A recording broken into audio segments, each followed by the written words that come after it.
ஆயிரம் இருந்தாலும் அது மதனோட குழந்தை. அந்த பிள்ளையை பார்க்கும்போதெல்லாம் அவனுக்கு அவன் மூஞ்சி தான் ஞாபகம் வரும்.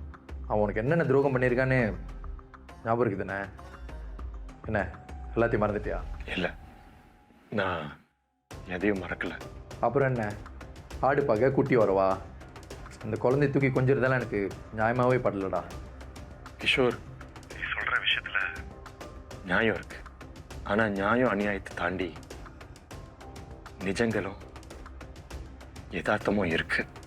பூட்டின இதயத்துக்குள்ள உறவுகள் முளைக்கத்தான் செய்யும்.